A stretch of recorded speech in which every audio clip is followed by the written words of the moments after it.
Hello students, welcome back once again to CBSE Board Economics. I'm Saddam Hussain here.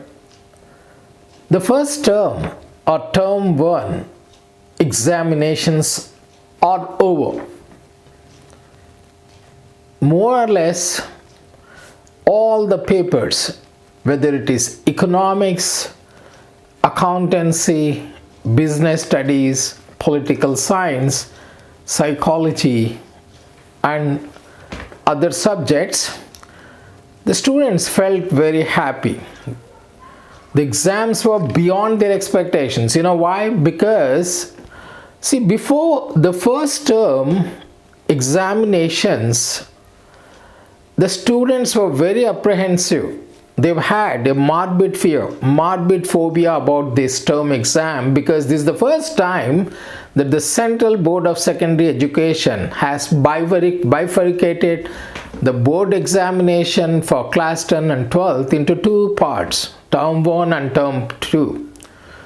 And that too, the examination setup was entirely different. The question papers were different.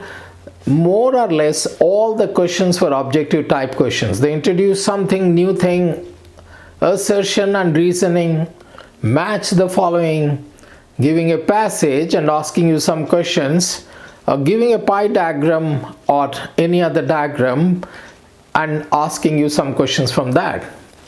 So not only the students, even the teachers were very apprehensive, to be frank, because till we didn't see the paper, so there was a kind of jittery thing in all the minds of students. But anyway, the examinations have come to an end. They have done extremely good. The students have done well, the teachers have done justice. Though the time was limited, the pattern was different, but at the end of the day, the examinations have gone well. Maybe some students who were not well prepared and who could not complete the paper in time because of a different system of exam, nothing to worry. The board people said if there's something has gone wrong with their paper or the answer sheets, they're going to give some bonus marks, they're going to give marks for those questions. You don't have to worry. Anyway, today the purpose of putting this video is to forget about term 1 exams. Whatever happened has happened. Okay, fine. And that too, that's not end of all. That's not the end of your life. If you've done well, well and good. If you're not done well, that's not the end of the day. That's not the end of the life. That's not the end of your career. Prepare well for the second term exam. Number 1, just see what mistakes you have committed in term 1 exam. Number 2, just find out whether your preparation was up to the mark for this type of objective type questions, and just check it out whether you could complete the paper in time or you were struggling with some questions, unnecessarily wasted time. So don't repeat those mistakes again in the second term. The second term exam according to the CBSE will be of the same pattern. Maybe you have objective type, or maybe you never know about CBSE. They may come out with new circulars. So in the meantime, start seriously preparing. The students who have prepared well, whether it's an objective type or subjective type questions, it's not going to make any difference to them. They're going to excel in it. So start preparing from day 1 for the second term examination. So it will be sometime in March. So make a strategy, make a timetable and prepare for the second term. That will be the end of this year. But anyway, the sad news is once again, we're going to be in the grip of COVID-19 once again. A new variant, Omicron, has come.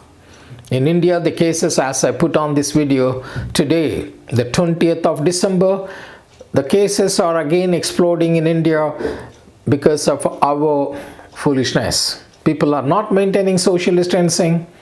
They're not following the appropriate COVID rules. So if we make the same mistake what we did it in first and second waves, we're inviting once again COVID-19. We're inviting once again the lockdowns and all kinds of hardships. So anyway, so you start preparing. The second term exams will be sometime in March, and you have solid 2 months to prepare, or maybe half of March. So prepare well for this exam. As far as economics is concerned, in the second term, you have, in macroeconomics, you have two huge chapters. One is national income accounting, national income unrelated aggregates. We simply call it as NIA, national income accounting. This carries 10 marks.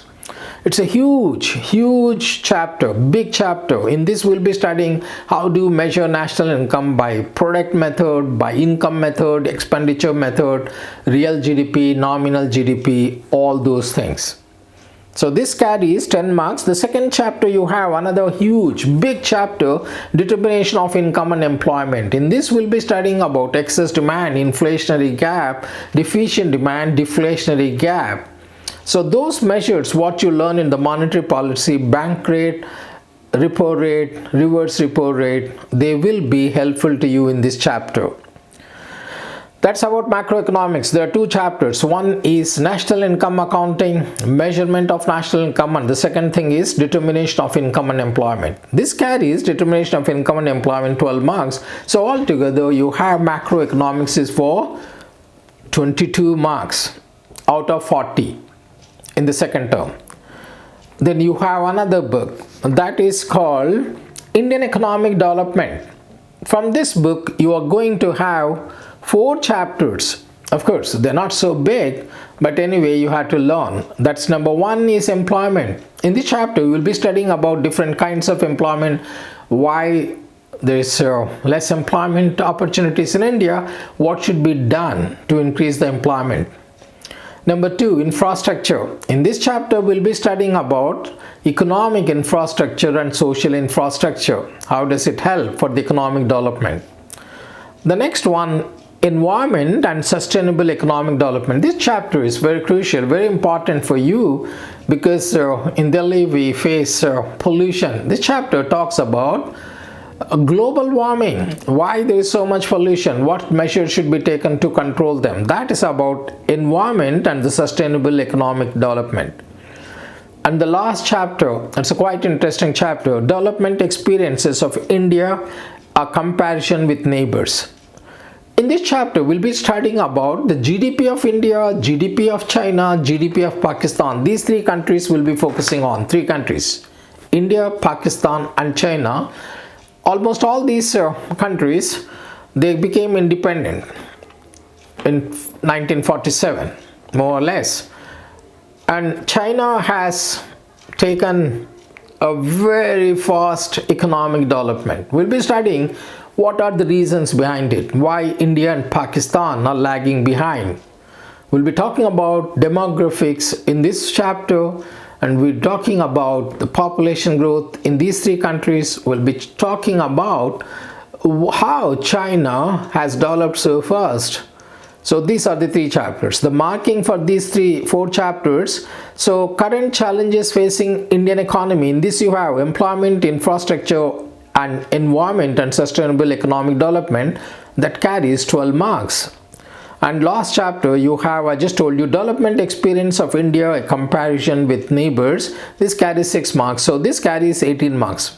So broadly, macroeconomics carry 22 marks in this term 2 exam, and Indian economic development is only for 18 marks. Altogether you have 40, and the remaining 10 marks you have for your project work.